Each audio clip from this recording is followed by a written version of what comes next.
Thank you very much, Mr. Speaker. I'm incredibly grateful for you giving me the opportunity to say a few words on behalf of my constituents in Edinburgh South in tribute and condolence this afternoon. As has been said already in the House and will be repeated, no doubt, throughout these tributes and for months and years to come, on Friday we lost an extraordinary public servant who dedicated his long life to our country, transformed the lives of millions of young people across the world, and promoted the issue of global conservation well before it was widely understood by the vast majority of the population. For more than 7 decades, he was a constant at the Queen's side. We know from all that's been said and written how much the Queen cherished the support, counsel and love of her husband. Prince Philip, of course, had a long association with Scotland, which dates back to his school days at Gordonston in the mid-1930s. But it's in my city, the city of his title, Edinburgh, that I'd like to say a few words in tribute this afternoon. He was the patron of around 30 charities and educational institutions based in Edinburgh alone, not to mention the many thousands across the whole of the country that we've heard about already today. Heriot-Watt University, the Royal College of Surgeons, the University of Edinburgh Graduates Association, the Botanical Society of Scotland. He was patron and a freeman of Edinburgh itself, Edinburgh Chamber of Commerce and Enterprise, the Edinburgh Indian Association, the Edinburgh Press Club, of course, the Edinburgh Royal Navy Club. How could it not be? His beloved Royal Yacht Britannia, of course, the yacht that he helped to design, is retired in Leith in Edinburgh. He's a friend of the Royal Scottish Academy of Painting, Sculpture and Architecture, the Honourable Company of Edinburgh Golfers, a patron of the National Galleries of Scotland, the Rotary Club of Edinburgh, the Royal Society of Edinburgh, the University of Edinburgh Athletic Club, and of course he was Chancellor of the Edinburgh University for nearly 60 years from the 1950s, a position that he accepted with the joke that, and I quote, "only a Scotsman could survive Scottish education." I'm not sure if that was born of his experience at Gordonston, Mr. Speaker. He was heavily involved in all aspects of the university.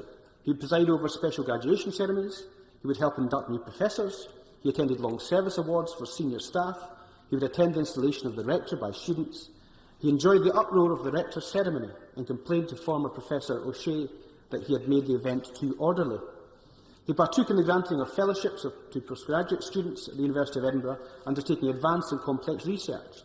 However, he never shied away from engaging with the students on their complicated topics, everything from particle physics to Dolly the sheep.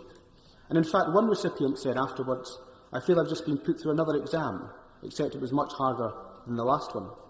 He had an official Edinburgh colour, Edinburgh green, which his team wore and lined his private car. And of course his own official standard, featuring lions in the hearts of Denmark, a white cross in blue for Greece, 2 black pales on white for the Mountbatten family, and the coat of arms of the City of Edinburgh.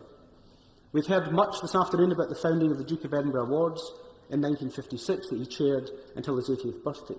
He regularly attended the gold ceremonies hosted at Holyrood House in Edinburgh. For many young people, those awards were the closest they would get to traditional high school graduation. So the Duke of Edinburgh always took the time to individually speak to as many of the awardees as he could.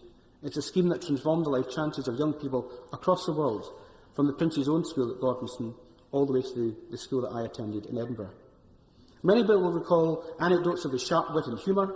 Everyone who has paid tribute since Friday has talked of him as a funny, engaging, warm and loving man. He once joked while getting stuck in a lift during a visit to Edinburgh's Heriot-Watt University that this could only happen at a technical college. He was not just the Duke of Edinburgh, Mr. Speaker, in name, but the Duke of Edinburgh in his actions and public service too. His legacy to the UK, the Commonwealth, overseas territories and the wider world will be celebrated and will live on for many generations. His contribution to my city, Edinburgh, will be unmatched. Mr. Speaker, losing a loved one is always so hard. I lost my own father when he was just 39. His grandchildren will only know him by the stories that we tell and the anecdotes that we recall. But it doesn't matter if you are 39 or 99, a Duke or a Cooper, the hurt and loss to those loved ones and friends never diminishes. So on behalf of my constituents in Edinburgh South and the city of his title, we send our heartfelt condolences and thoughts to Her Majesty the Queen, his close and extended family, and all that will miss him so much.